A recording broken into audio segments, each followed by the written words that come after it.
So someone wrote in and said, I've heard about these work weekends. I've been running some, and other people have too, where people get together and just crank out work. Mm-hmm. It's a lot more fun sometimes. And they're wanting to know how to facilitate it where people are not chit-chatting too much and people are still balancing having some break time and some fun, and some work time. Mm-hmm.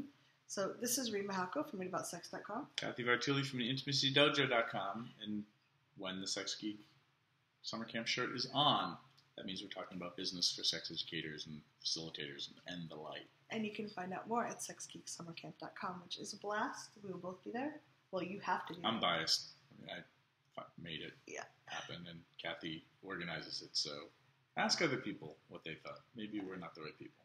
Trust on opinions. We have people coming back for the third time, so either they're gluttons for punishment or something. Or we're doing something right. Yeah. All right, so go. Okay. So I do this. I find that it's really easy to get a lot done.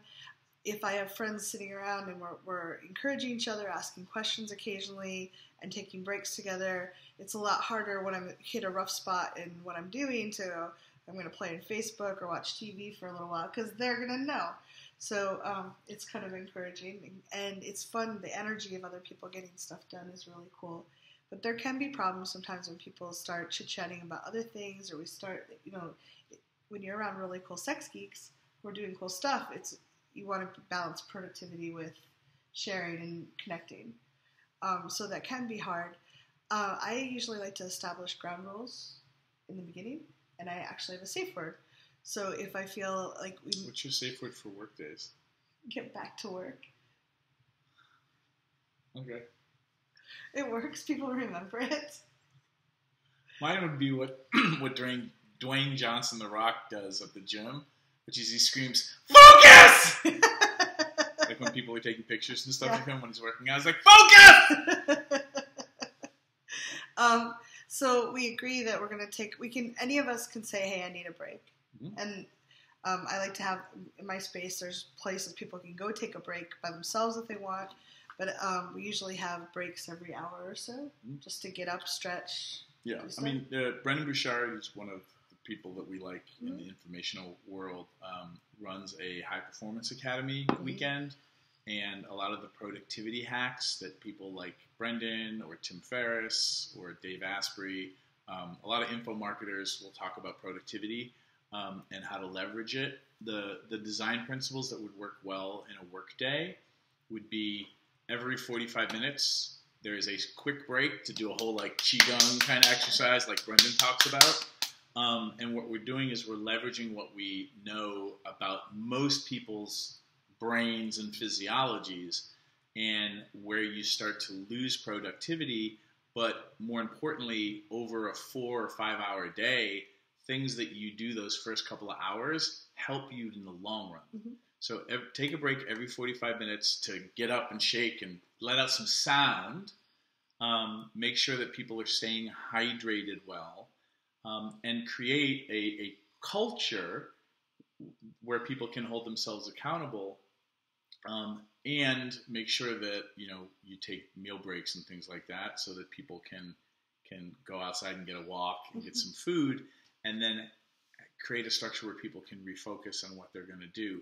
Oftentimes, you can be very specific about what you're going to be working on, so that people are working on similar things, and set people up to win. The last piece I'm going to say is if you're going to hold work days, you hold work days for the stuff you need to work on. Do not hold a work day for the things everybody else needs to work on. Be selfish and be focused, and then train everybody else how to run their work days for themselves where they're being selfish and everyone can be focused. And then you'll have some diversity, so you also don't end up being the only person running work days, which will eventually feel like a burden. You'll burn out and the whole thing falls apart. That's my advice. I really like I've done work days where everybody is working on the same thing. I've also done them when people are doing very different things. One thing that I've found that I really like is for everybody to set an intention. So for the next hour, what am I going to work on? And at the end of that 45 minutes or an hour, celebrate what they got done, because that feels really good, and that kind of is motivating. Like, yeah, I did get that done, and having a witness can be really fun. And then making sure that you have really juicy things. It's not just work. I have a hot tub here. We order a nice lunch. We we take time to have some good connected time too, and that makes it really juicy and fun. And people are like, "Wow, that was a fun day. I don't feel I worked hard, but I also had playtime with my fun friends." Yep. Last distinction. Work days where you're implementing versus work days where you're brainstorming, two very different things, where you're like setting up a website or writing copy versus, hey, I want to talk about how I should be approaching this launch or this project so that I can figure out my copy later. Yeah, brainstorming versus implementation. We're going to spend a work day emptying our inboxes. Very different than discussing what we're going to do for the next year when it comes to blogging, like your editorial calendar. Right. And you can have something in between where I've done that too. We're working on something we might run into blocks on. So if we're writing copy or writing a website or something, I actually have done this where people just like raise their hand and then people like can finish what they're doing and like, yes, like a minute later, I'm stuck on this, or what would you do here? And we try to keep those to like 2 minutes. Like we don't want to have like a 20 minute crowdsourcing opinion. But it really can help when you're just like, you're stuck and you want to go forward. Just having someone say, oh, A sounds so much better than B. How about this? Like you can just move forward, and it's really exciting. And that kind of stuff's helpful because people who are showing up to brainstorm, that's going to be a very different energy than people who are showing up to do tasks. And then you're going to have conflicting energies in the room. People are like, why is everybody so quiet? Like I need to work this out loud with everybody. So that's why I would make those distinctions. There's probably 3 or 4 other distinctions, but we're done. Yeah, let us know what you think. If you have ideas or suggestions. And invite us to your work days, people. Yeah. We're alone here. Come on. Why is it always up to us? Man, the worst part about being a martyr is nobody understands. He's been practicing that for days. I always want to use that. Comments. Thanks for watching.